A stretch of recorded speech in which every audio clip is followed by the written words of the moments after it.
और जो नाम दीक्षा लेने वाले हैं वो हाथ खड़ा करें। प्रथम दीक्षा वाले, प्रथम दीक्षा में हमारे यहाँ भी देखो पहले 52 अक्षरी नाम दिया जाता है। वो क्यों दिया जाता है?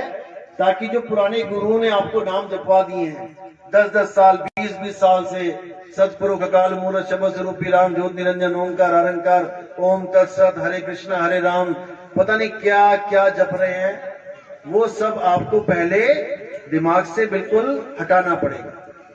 उसके लिए क्या करना है? अब जो जप रहे हो वो दिमाग से तो हट नहीं सकता, क्योंकि दिमाग सारा वहीं लगा रखा है। उसको हटाने के लिए क्या करना पड़ेगा? आपको नए नाम देने पड़ेंगे। जब आपको नए नाम मिल जाएंगे तब आपको पुराने नाम को जपने का समय ही नहीं मिलेगा, और धीरे धीरे धीरे वो नाम आपके दिमाग से निकल जाएंगे। फिर अगली दीक्षा होगी, दूसरे नंबर की दीक्षा, उसमें इन नामों को भी छुड़वा दिया जाएगा, क्योंकि ये भी 52 अक्षर हैं, ये भी बोलने लिखने वाले नाम है, इससे भी बात नहीं बनने वाली। बात बनेगी अगली दीक्षा में, यानी कि पहले प्लेटफॉर्म को साफ करेंगे तब जाके ट्रेन आएगी। समझ रहे हैं? तो साहिब कहते हैं कि प्रथमे शिष्य होवन जो आई ताको पान देव तुम भाई। जो पहले शिष्य बनने को आता है उसको चरणामत दो, नाम दीक्षा दो 52 अक्षरी। जब देखो तुम दृढ़ता ज्ञाना ताको कहो शब्द परवाना। जब देखा कि हाँ दृढ़ हो गया है तब इसको शब्द का भेद बता दो। शब्द माही जब निश्चय आवे ताको ज्ञान अगाध सुनावे। जब शब्द में निश्चय आके वो भक्ति करेगा तब उसको अगाध ज्ञान प्राप्त होगा। अगाध ज्ञान कौन होगा, कौन देगा? वो परमपिता परमात्मा, गुरु केवल उसकी कंफर्मेशन करता है कि हाँ ये सही है या नहीं। तो उसके 3 स्टेप होते हैं, पहला और दूसरा स्टेप गुरु देता है, तीसरा स्टेप नाम दीक्षा होती है, वो परमात्मा स्वयं देते हैं आपकी अंतरात्मा को देख के कि हाँ भाई ये काम क्रोध लोभ मोह से न्यारा हो चुका है, ये साफ सुथरा हो गया है, अब प्रकट हो जाता हूं यहाँ पे। समझ रहे हो? पहले सफाई करनी पड़ेगी अपनी। चलो प्रथम दीक्षा वाले आ जाओ, आगे आ जाओ।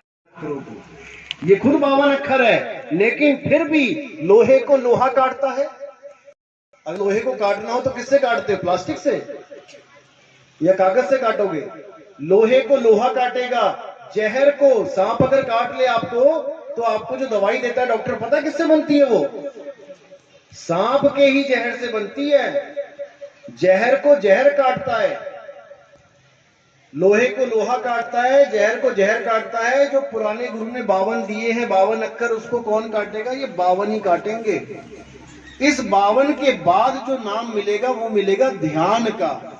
जो तुम्हारा ध्यान दुनिया में फंसा है उस ध्यान को कौन काटेगा? ध्यान ही काटेगा।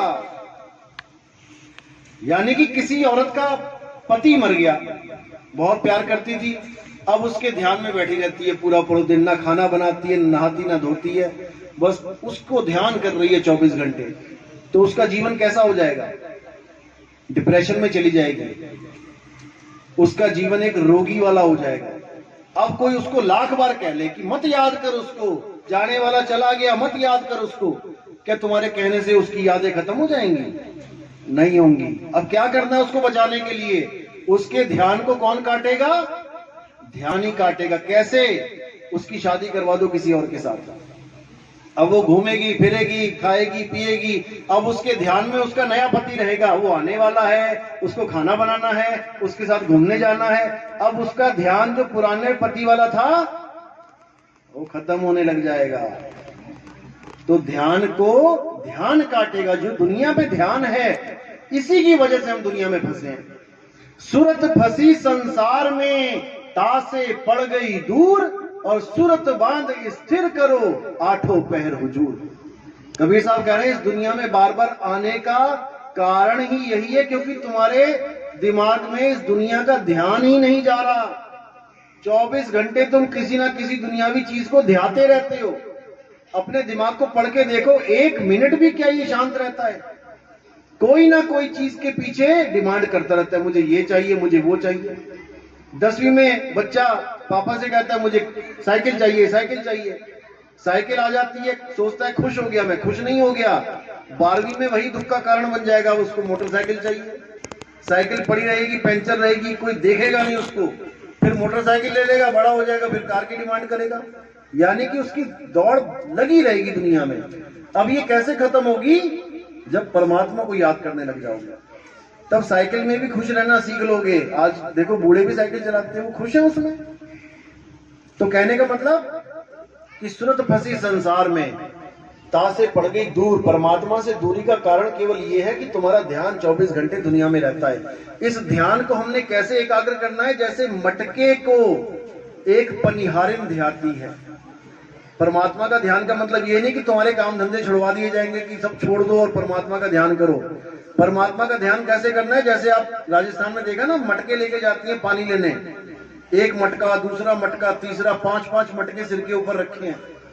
अब वो आपस में सहेलियां बातें भी करती जा रही हैं और निंदा चुगली भी कर रही हैं, सास दोनों मिलके, मेरी बहू ऐसे, मेरी बहू ऐसे। लेकिन क्या मटके को गिरने दे रही है वो?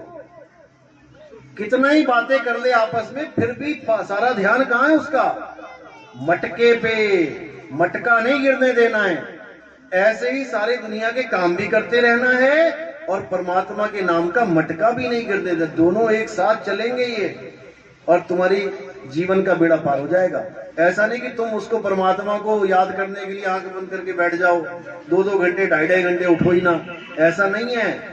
नाम उठत नाम बैठत नाम आठों जाम रे। उठते बैठते खाते पीते नहाते धोते कुछ भी कर रहे हो, 24 घंटे वो नाम तुम्हारे साथ चलेगा, बिना जपे। जपना नहीं है उसे, वो बिना जाप के चलता है। ये पहला नाम जाप में दिया जा रहा है केवल पिछले वाले को छुड़ाने के लिए।